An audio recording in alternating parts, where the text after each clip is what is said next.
정부 형태는 이 세계에 존재하는 국가의 수만큼 여러 가지 정부 형태가 있는데 그거를 크게 두 가지로 일단 구분을 합니다. 두 가지로 먼저 좀 구분을 하는데요. 자, 두 가지로 구분해서 정부 형태를 두 가지로 구분해 보겠습니다. 자, 두 가지로 구분하면 일단 여러분 전형적인 모습의 정부 형태가 있어요. 전형적 정부 형태. 자, 그 다음에 그것을 전형적 정부 형태를 약간 섞은 믹싱한 혼합적 성격의 정부 형태가 있습니다. 자, 전형적 성격의 정부 형태는 또 크게 두 가지로 자, 대통령제와 의원내각제로 구분할 수 있죠.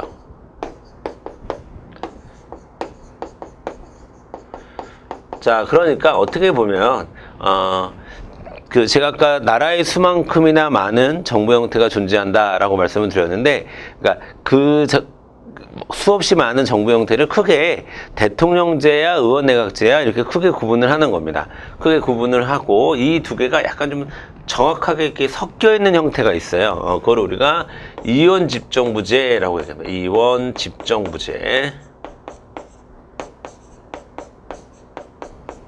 그렇죠? 그 다음에 자, 그래서 여러분 자, 대통령제 같은 경우에는 사실은 미국을 얘기하는 거, 미국의 정부 형태. 그 다음에 의원내각제 같은 경우에는 자, 영국의 정부 형태를 얘기하는 겁니다. 그 다음에 이원집정부제는 여러분 프랑스를 얘기하는 거예요. 프랑스. 자, 그리고 이젠 우리나라의 정부 형태.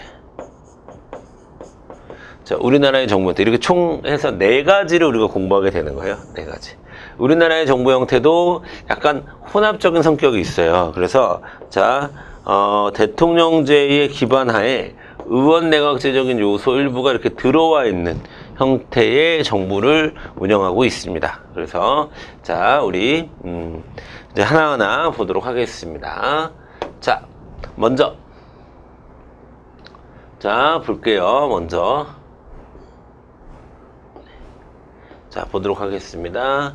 자, 먼저 의원내각제 정부 형태 보도록 하겠습니다. 자, 의원내각제 정부 형태는요. 의원내각제 정부 형태는 자, 의원들이 내각은 정부의 구성을 내각이라고 해요. 내각. 자, 그래서 자, 여기 있는 정부는 뭘 얘기하는 거예요, 여러분? 행정부를 얘기하는 거예요. 행정부. 그쵸? 행정부를 얘기하는 거고, 그 다음에 이 행정부를 다른 말로 집정부라고도 불러요. 자, 그리고 또 이 정부의 구성을 우리가 내각이라고 합니다. 정부의 구성원들을 다 합쳐서. 그리고 그 각각을 다 강요라고 불러요. 강요. 자, 아시겠죠? 그 다음에 우리나라에는 행정부를 구성하는 주 요직들을, 국무총리라든가, 이제 장관들이라든가, 이런 사람들을, 자, 우리가 국무회의, 혹은 국무회의를 구성하는 국무위원이라고 부릅니다. 국무위원. 근데 지금 제가 이 칠판에 쓴 이 5가지의 개념을 우리 시험에서는 막 돌려서 써요. 그래서 우리가 나중에 국회의원의 내각 겸직, 국회의원의 강요 겸직, 국회의원의 국무위원 겸직, 국무위원은 또 대부분 장관이거든요. 국회의원의 장관 겸직, 이런 게 다 똑같은 말이에요. 다 똑같은 말로 사용된다.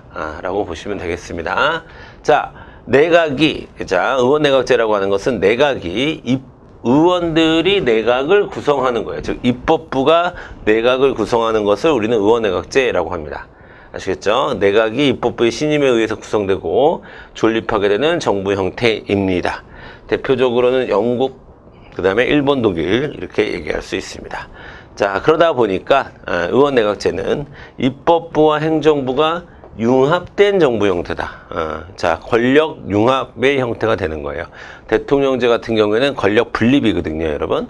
근데 의원내각제는 권력이 융합된 형태이다.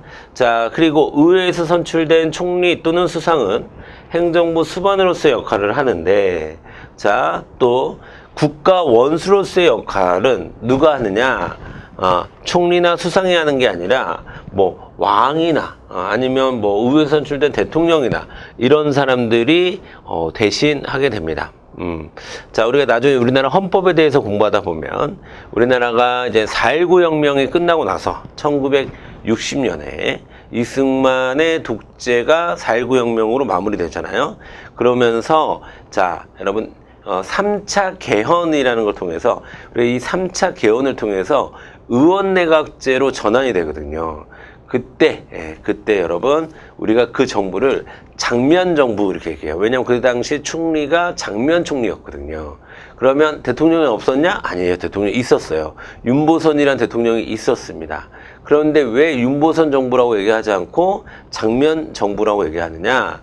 윤보선 당시 대통령은 상징적 존재에 불과했기 때문에 그래요. 상징적 존재에 불과했습니다. 왜?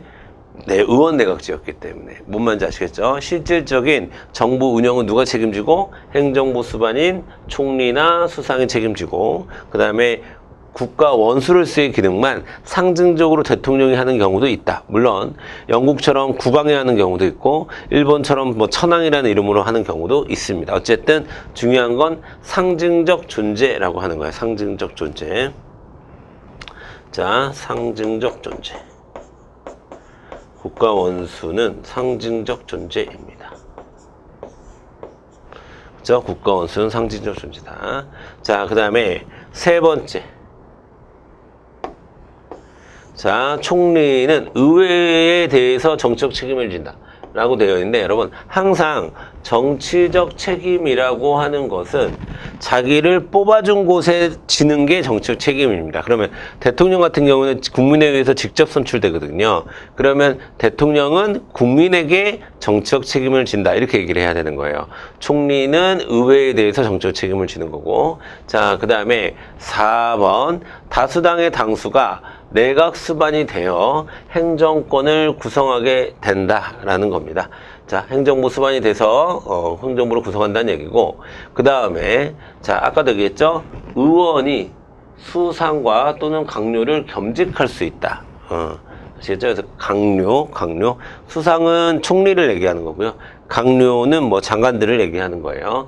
의회는 내각에 대한 내각 불신임권을 가질 수가 있고 반면에 내각은 의회 해산권을 가질 수가 있다. 그러니까 쉽게 얘기해서 의회가 내각을 해산시킬 수도 있는 힘이 있고 그 다음에 또 거꾸로 내각이 의회를 해산시킬 수 있는 힘이 있습니다. 이거는 서로 융합되어 있기 때문에 즉 입법부가 행정부를 구성한 것이기 때문에 이게 가능한 겁니다. 아시겠죠? 자, 사법부는 당연히 독립이고요. 이거는 뭐 어떤 정부 형태든 마찬가지입니다. 민주주의 사회라고 한다면 기본적인 권력 분립의 원리가 작동하기 때문에 그렇습니다. 자, 장점으로는 국민적 요구에 민감하며 책임 정치의 구현이 가능하다. 그 다음에 의회와 내각의 협조로 능률적이고 적극적인 정책 수행이 이루어질 수 있다. 단점은 자, 뭐 군소정당의 난립 시에 군소정당이 많아지고 그 다음에 의원내각제를 채택하고 있다라고 하면 연립정부가 구성이네요. 연립정부, 연립내각. 그렇기 때문에 좀 연립내각은 많은 정치 집단들이 이렇게 정당들이 참여하는 정부이기 때문에 좀 불안정하다고 볼 수가 있겠죠. 자, 그 다음에 다수당이 과반수 의석을 확보할 경우 오히려 또 다수당의 횡포가 우려되기도 한다라는 겁니다. 자, 됐고요.